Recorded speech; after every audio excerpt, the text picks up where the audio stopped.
I want to start out basically saying this quote here. I think this is so important, and people always diverge away, especially for the New Agers. I would say.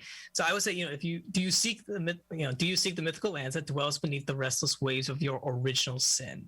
If you do, you must first find Eden. And Plato definitely emphasizes this idea of this fall that happens. And again, in the movie Alita Battle Angel, they emphasize that too. So there's definitely some kind of fall. There's this original sin that happened, and it's something freaky. Some weird event happened in history. It's not just some kind of metaphysical or broad idea of basic sin, but there's something real that happened. I think it had something to do with magic, and Egypt is definitely was obsessed with magic far more than many other cultures. Yeah, because we don't really know where in the Younger Dryas, because the Younger Dryas spans thousands of years. So did it start right at the end of the boiling Alloy period or right in the middle of the Younger Dryas? But it's not like, more than likely the Younger Dryas possibly could have been caused by meteors, but the meteor impacts of those, sometimes the blip comes sharp, but then it drops really quick. But the Younger Dryas kind of it extends out for a while, and that seems to be more of a precessionary thing, something happening with the planet's rotation. But I do think there was a natural disaster that caused the destruction of Atlantis, but I don't think something in Greenland, like the Hiawatha crater is now dated to be 30 million years. Okay. And you're going to have a big margin of error to correlate that with Atlantis. So I don't think that's the evidence that would support the destruction of Atlantis. So you got this new camel relief that was kind of recently redated, and they're putting it back to 5,200 BC at the most, instead of 2000 BC. And then they found the ostrich egg, and they're putting this map of the pyramids on this egg to about 4,000 BC at max, to maybe 3,000 BC. And then the Dixon relic was rediscovered, and they're putting that date now to over 3,000 BC instead of 2,500 BC. And then you have the luminescence datings on the Menkori pyramid, on just a few of the casing stones of the megaliths, and they're dating that to maximum 4,400 BC. And then you have, the biblical record, and if the evangelicals kind of say, oh, the Earth's only 5,500 years old. Well, maybe that's not the freaking Earth that's that old, but maybe that's the genesis of some kind of dynasty that was established.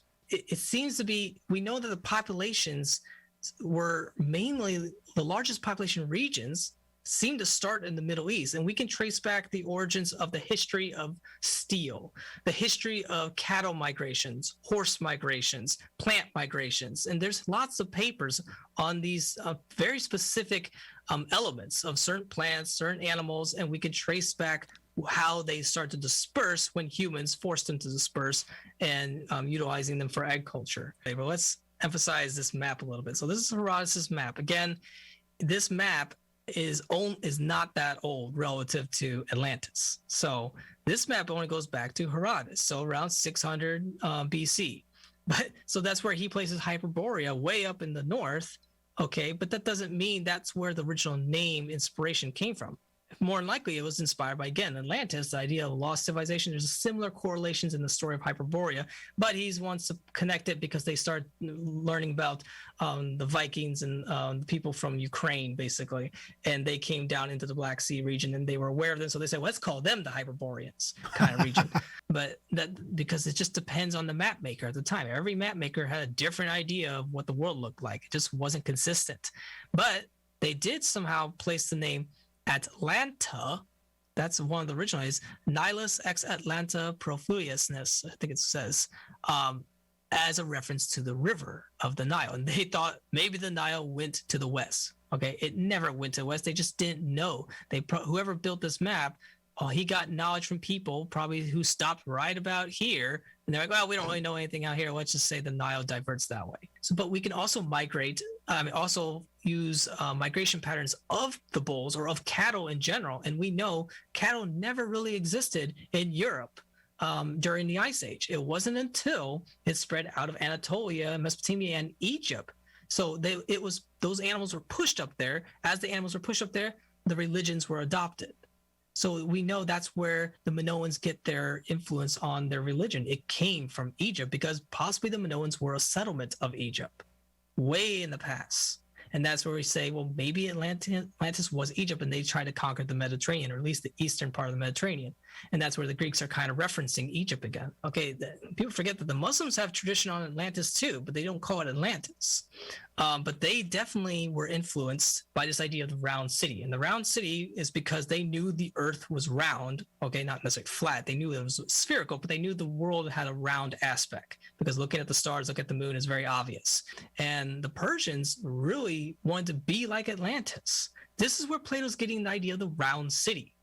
Okay, he's saying that it's not that, oh, this is Atlantis. No, he's saying that the Persians are behaving like the Atlanteans and that's bad. Okay, and you're building these round cities, you're trying to be like them and recreate that crazy civilization where the gods rule. And they said that was bad, basically. So there's a geopolitical kind of allegory that Plato was emphasizing on Persia because the Persians tried to conquer the Greeks. But these two cities are, very interesting. And this is the closest we're going to get to what the original Atlantis may have looked like. Okay, now this is just the ruins. But I do think it was round because there is a tradition of building very round cities, especially if it was a capital. This was called, let's see, I can barely see that. They look pretty similar in size too. They look almost the same. They're about 1 mile in diameter. And actually, they think it might have had another wall ringed around it, and that was the agricultural plains that feed just that specific city state. But the Persian Darius the first and second, they went to these cities and they saw themselves as the Neo-Atlanteans. That's why they referred to the word Aryans. They were the new Aryans. And there was definitely an emphasis on this. And Persia was a major influence on the Greeks. And the problem is Plato wanted to shift it to something a little larger, a little more magnificent. They still honored Egypt, but they wanted to put it out to the new area of Gibraltar because they started to know about that area. So I would say, well, let's put Atlantis way out there because it's possible that the priests of Soldiers of Sias may have been hinting that there was a lost continent that's simply North and South America. In Syria, the Mari city-state, it's not that big, but they're definitely inspired by the idea of the round city. And it goes back to the Egyptian hieroglyph for city. So this is the Garden of Eden, basically. This is the largest green oasis in the whole Middle East for tens of thousands of years. And during the Ice Age, this was even drier. All the lands were drier. But what stayed fertile is because they got volcanic silt from Lake Victoria and that regions of Mount Kilimanjaro. So it would keep this very fertile, whereas the Tigris and Euphrates did not have that type of soil. So if Atlantis really was Cairo, we got a problem because now it's completely reused over and over and over for thousands of years. Atlantis never truly died. It just morphed and morphed. If you're talking about a civilization that was so powerful and had such an influence on the Greeks and the Persians and the Sumerians, that doesn't just die. The evidence just doesn't go away. There is evidence. And they found megaliths under Cairo, megalithic statues buried 30 or 40 feet down as they're digging up for new foundations of building. I think the Sphinx is looking right at Atlantis. If the Sphinx really is older and there's evidence of erosion by the river, flooding of the river, massive flooding, not just your normal summer or springtime floodings of the Nile, but a natural disaster that the Islamic traditions emphasize that there was a massive, this civilization of Ad or Iram had these dams, it ruptured, it rained for days on end, and they were happy that it was raining because they were in a drought, but all of a sudden it was just too much and it destroyed their city. And if you're putting a city-state on a plane like this, it could be completely wiped out. And that's where I get to this idea that the clues are also in other mythologies. We don't have to just rely on Atlantis. Yeah. There are clues in the idea of Tartessos. Tartessos may have been a settlement of Atlantis in Spain. Okay, not a big one, but it may have been something that inspired off Atlantis. There's Hyperborea. Okay, if you're switching the coordinate points of, it's possibly Hyperborea was actually Egypt and not all the way north, but then Plato or Herodotus said, let's put it up there for now. Maybe it's not the same legend. Okay, it depends on how they interpret it at the time. There's also Asgard, Agartha, Shambhala, Dwarka. El Dorado is kind of a new one, and Eden, but Ad, Iram, and Saba in the Islamic tradition really is kind of specific to what Eden is saying in Atlantis too. They're saying there was a city, they had a garden, they were flooded, a major disaster happened, and it's because they did something evil.